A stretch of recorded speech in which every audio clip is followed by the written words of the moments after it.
members of your family. I was listening very intently to the interpellation of Congressman Roilo, and this jives with an experience that I had with a former finance secretary who told me that perhaps in handling this was many years ago, in handling the modernization program of the Armed Forces of the Philippines, maybe a more creative financial engineering approach can be applied, which is similar to how big companies would accumulate their assets. Because right now, the impression is that you have 5 billion a year, and then you buy complete assets in various units out of the 5 billion. So what happens is that it will take you years to accumulate the kind of assets that a decent armed forces should have outright. Just like, for example, a family, if they would depend on savings to buy a family car, then it would probably take them about 10, 15 years to buy a family car.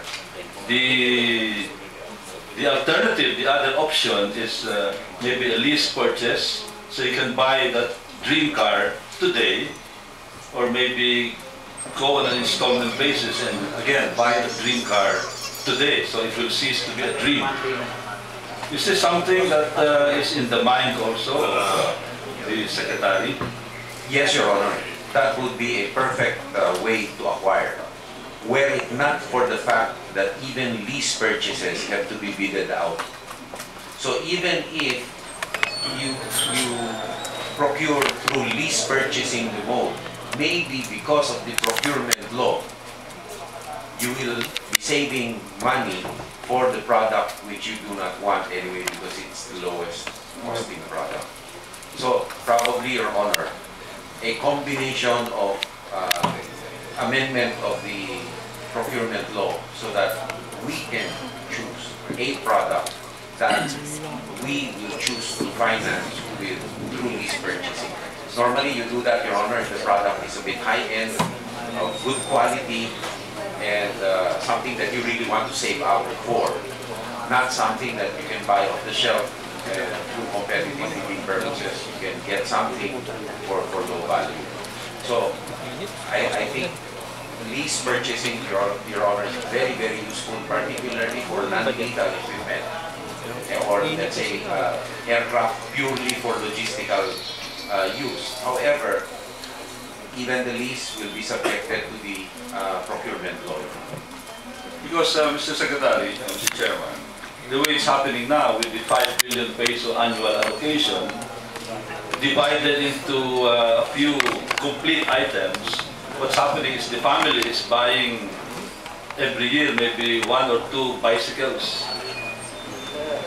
But to leverage the 5 billion, if you leverage the 5 billion, even a small amount per year can be translated into a big, maybe procurement amounting to maybe about 40 billion, 50 billion. And right then and there, be able to equip overnight and get the dream assets that the Army, the Navy, and the Air Force should have, instead of installment on an outright purchase over 10 years. So, for example, instead of 5 billion, a brilliant financial engineer can make do with 2.5 billion a year and have a procurement package of maybe about 15, 20 billion. And with 20 billion, you can have maybe a squadron of multi-role fighters, not the expensive 40 to 45 $1 million multi-role fighters, but maybe something lower than that, which may be available in the market. Not as modern as the more modern air forces would have, but still better than what you don't have right now. For example, in the case of Navy vessels, that can be also multi-role, both for combat as well as for transport. In the case of the Air Force, again, for the transport equipment, and in the case of the Army, a lot of units that can be both used for civilian purposes to protect the economic assets of the country, and at the same time be able to project a decent military capability to show that we can defend our sovereignty. So I think this is something that can be, that should be explored. Like, for example, one can buy a 5 billion peso or 10 billion peso package of ships, a 10 billion peso package of multi-role fighters and transport aircraft, and the assets of the Army for a budget of 2.5 billion instead of 5 billion a year, and get them outright. What would it take, Mr. Secretary? I think this can be done even without amending the procurement law.